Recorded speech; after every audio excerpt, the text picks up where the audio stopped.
안녕하세요, 힐링송입니다. 저병을 할 때 글라이딩으로 시간을 끈다는 것은 무엇을 의미할까요? 네, 맞습니다. 바로 편안한 저병을 구사하겠다는 뜻이죠. 저병 자세를 보면 목적에 따라 달라질 수밖에 없습니다. 보통 수영 유튜브 저병을 보면 대다수가 플랫 저병을 많이 소개합니다. 왜냐하면 플랫 저병은 물을 얇게 타면서 통통통 폼나게 이동이 가능하거든요. 물에 굉장히 낮게 들어가면서 바로 올라오기 때문에 엉덩이는 거의 떠있는 모습으로 유지가 되는데요. 플랫은 평평한이라는 뜻이기 때문에 수평에 가까운 상태를 유지해야 됩니다. 이 플랫 저병의 장점은 속도가 빠르며 폼이 난다는 점. 단점은 힘을 순간적으로 많이 쓰기 때문에 체력적 고갈이 빠릅니다. 글라이딩은 짧고 당기는 데 중점을 둬 어깨 손상의 위험이 크다고 볼 수 있습니다. 이렇게 장단점이 뚜렷한 자세이지만 수영의 가장 기본은 체력으로 갈 수 있는 자세를 만들어야 속도를 올릴 수 있다입니다. 머리가 입수되자마자 올라갈 준비를 바로 해야 되니 팔과 다리, 몸통 그리고 머리는 빠른 속도에 항상 대비를 해야겠죠. 정말 빠릅니다. 그와 반대로 깊숙이 들어갔다 나오는 저병은 어깨의 부담감은 줄이면서 편안하게 구사할 수 있다는 장점이 있는데요. 와우, 벌써 50m 저병도 힘들지 않고 편안하게 갔다 오는 모습입니다. 물속에서 팔 모양을 보니 특이한 점을 발견할 수 있습니다. 팔이 양옆으로 벌렸다가 몸 안쪽으로 들어오는 모습인데요. 이 부분이 왜 저병을 쉽게 만들어졌을까요? 팔을 벌렸다가 뒤로 당기는 동작은 가속도가 붙는 상황입니다. 양팔이 벌어지는 속도에 뒤로 당기는 속도만 붙이면 바로 S자 물잡기가 되는 것이죠. 한 번에 물을 뒤로 당기면 정지된 동작에서 힘을 쓰기 때문에 더 많은 에너지를 사용하게 됩니다. 그러다 보니 시간이 지날수록 어깨는 빠르게 지치게 되는 것이죠. 결국 먼 거리의 저병을 가기 위해서는 물속 웨이브 하는 시간을 상대적으로 길게 가져가고 양팔을 벌려 뒤로 당겼을 때 편안하고 안락한 저병이 됩니다. 누구는 이렇게 말합니다. 도저히 옆으로 벌리는 게 이해가 안 됩니다. 그냥 출수킥 찰 때 팔 돌려버리면 저병이지 꼭 그렇게 S자 해야 되겠습니까? 물론 선택은 본인이 하는 것입니다. 이 S자 물잡기의 단점은 속도가 느린 점, 그리고 자세 역동성 부족, 마지막으로 타이밍 잡기가 힘들다라는 최측근들의 말씀이 있었습니다. 여러분들의 고민을 그냥 놔두지는 제가 않겠죠. 과연 이 부분 어떤 해결책이 있을까요? 바로 물속에서 끊임없이 팔을 그려보는 것입니다. 쇼핀을 신고 자유형 발차기를 통해 자명으로 이동합니다. 물속 안에서 팔 동작을 이렇게 만들어 보는데요. 우리가 알고 있는 자명 팔 동작입니다. 이 동작을 원활하게 잘 수행하는 사람들이 팔을 벌려서 뒤로 당기는 S자 저병 물잡기를 잘 해낼 수 있는데요. 그 구조가 상당히 비슷합니다. 물속에서는 팔을 벌렸다가 차렷 자세를 해버리죠. 이 차렷도 어떤 차렷이냐? 얼굴은 바닥을 본 상태로 누워있고 손바닥은 수면 위를 가리킨 자세가 되어야 합니다.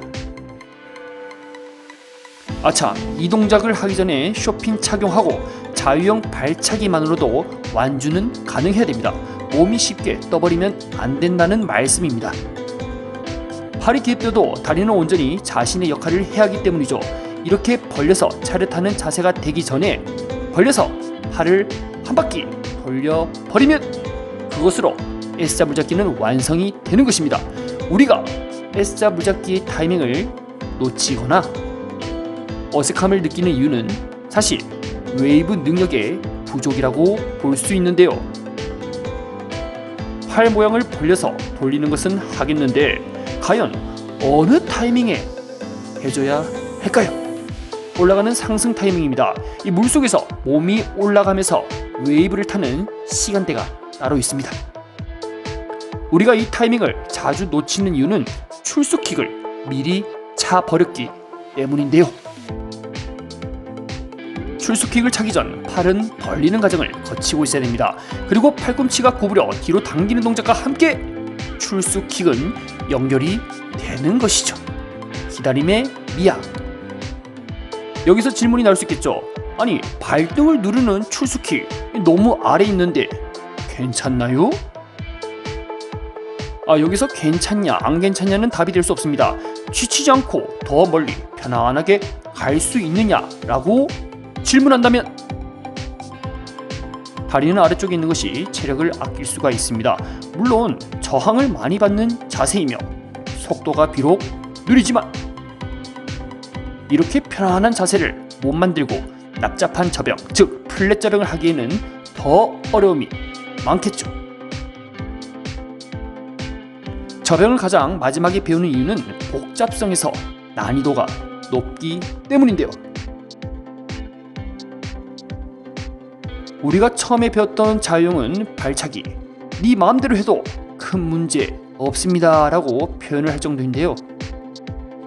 2비트, 4비트, 대부분 6비트를 본능적으로 찰 것인데 팔을 돌리면서 발은 멈추지 않고 차면 그만이죠. 그러나 저병은 이야기가 달라지는데요. 엄연히 입수킥과 출수킥이라는 킥 두 번의 타이밍을 맞춰야 하며 양팔이 물 밖으로 올라갈 때 물에 걸리면 안 됩니다. 또 대부분 초급자들은 물에 안 걸리기 위해 양팔을 높게 뻗거나 또는 출수킥을 강하게 쳐서 팔을 나으려고 애쓰고 있는데요. 이 모든 것을 편안하게 만들려면 결국 기초공사 웨이브가 익숙해야 합니다. 몸이 내려갔다 올라갔다를 통제하기 위한 자세가 이 웨이브가 되는 것이며 추진력을 더하기 위해서 우리가 배우고 있는 이 팔 동작이 개입되는 것이죠. 팔 동작을 더 쉽게 가져가기 위해서 S자무잡기를 활용하며 또 그것을 익숙하기 위해 지금처럼 물속 작업을 하는 것입니다. 처음에는 팔 동작을 다들 어색해했지만 시간이 지나니 80% 이상이 물잡기를 해내고 있는 모습입니다. 대만족입니다. 이렇게 성공 횟수가 많아지면 여러 응용 동작의 완성이 되는 것입니다. 평영 첫 시작 브레이크아웃은 물론이고 저병 S자 물잡기 능력 향상 그리고 깊은 바닷속 들어갈 때도 지금 동작은 굉장히 유용하게 사용할 수 있습니다. 결국 수영의 가장 기본은 느린 동작에서 오는 우아함, 꾸준히 움직일 수 있는 지속 가능한 신체 능력이죠. 이 모든 것이 익숙해지면 그때 속도감을 느껴보는 것입니다.